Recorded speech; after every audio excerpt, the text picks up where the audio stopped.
orange, throwing up black blood, throwing it back to when Papa Shango might have poisoned the Ultimate Warrior. It looks like Bobby Lashley is next in line for the WWE Championship. A very intense promo between Charlotte and Ric Flair. And yet we still don't know what we're doing with this Raw Women's division because Rhea Ripley's coming soon. But what does soon mean? WrestleMania? The night after? All that and more as we dissect the February 22nd episode of Monday Night Raw. I'm your host, as always, Kimmy, and a brand new episode of Kimmy Talks Wrestling is starting right now.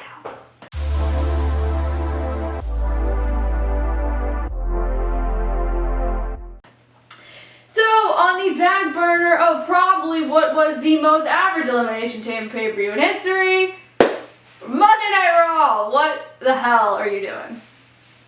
Because you're confusing me. Because I can watch Raw and I have no idea what the plans are for WrestleMania, storylines, matches, build. But on SmackDown, I can plan it perfectly.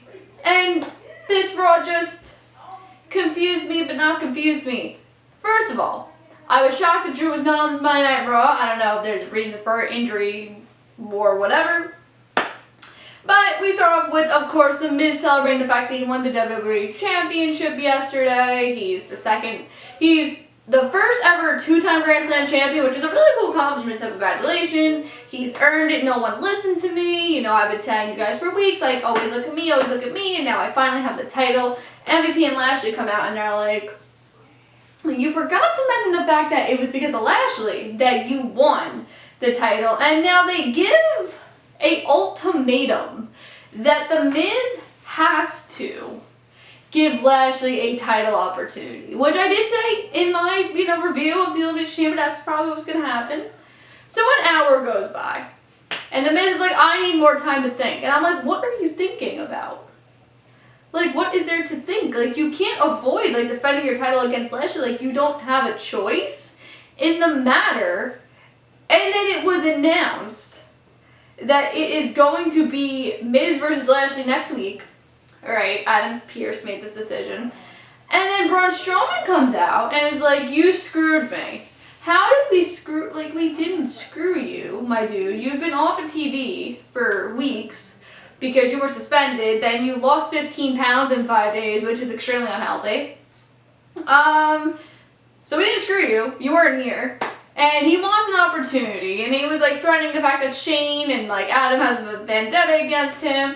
So our main event was Braun Strowman versus Lashley. If Strowman wins, he gets put into next week's match because triple threat. This match lasted about 10 minutes, and Lashley won clean, but it was kind of a botch because the ref counted to 3, and then Strowman kicked out. So I don't know if maybe the match was supposed to go a minute or two longer. But I love how much they are protecting Lashley. They did this throughout his entire United States Championship run. So I'm really excited to see where we do go from here. Like I said, I do expect Lashley to pick up the WWE World Heavyweight Championship, whether it be next week or whether it be at Fastlane. But I'm excited. This is good. I don't know what we're going to do when Lashley wins. Lee? Lesnar? But speaking of Mania, things that I do know what is going to happen, it looks like we're taking a page out of the 1980s. Because, if you remember when the Ultimate Warrior and Papa Shango were feuding way before I was born, Papa Shango put a curse on Ultimate Warrior, and this caused Ultimate Warrior to throw up, and a bunch of other things. And it looks like the same thing happens here, because Randy Orton, of course, was giving a promo, talking about how, Alexa screwed me out of the gauntlet match, and I was the first eliminated in the chamber, which is so embarrassing, and if I just would have won the gauntlet, like I would have been WWE World Heavyweight Champion, I could have wrestled Edge or WrestleMania, like all these things could have happened. And, they were showing what happened, like with Alexa. And all of a sudden he starts coughing. And then just the selling on this was horrible, by the way. Like this black ooze, I guess, just starts coming up. So I don't know if it was supposed to be blood, like I don't know, but he starts throwing up black liquid. And he runs off camera. So obviously it looks like the kind of curse that he did, that Alexa did last week, is working. It looks like we are going to keep The Fiend off of TV until WrestleMania, which is something I wanted, so I'm happy they're sticking with that. But I'm excited to see where we go from here, just because we do have 6 weeks to build till WrestleMania, and I don't know how much longer you can build to this match, because we've been basically doing this now for about 4 months, and you gotta do it for a month and a half more. But I'm excited. But what I'm not excited for is the state of the women's division, because I'll start with Ripley first. Why is Ripley coming soon? Why could you have not just put her against Asuka last night? That's my first issue here. My second issue is the fact that you are probably going to wait until the night after WrestleMania. Why? Why can you not just do Asuka versus Ripley at WrestleMania for the freaking title? Like, why do we gotta do like this whole title package or whatever? Like, just put her on the roster. The Raw roster needs her so bad. So freaking bad. It pains me. So I really just wish she would have debuted tonight against Peyton and have her win and then slowly build to Asuka. But of course, everybody just doesn't want to listen to anything I say. So we're not doing that. And speaking of how the women's division is slightly taking a turn, it was Charlotte and Asuka versus Nia Jax and Shayna Baszler for the 15th million time in the past month and a half. And it was a little interesting here because Charlotte accidentally hit Asuka. Nia Jax pinned Asuka. So technically, Nia has pinned both the Raw and SmackDown Women's Championship in the past 24 hours, which is really scary. Please do not ask for a title shot. We don't want you to get one.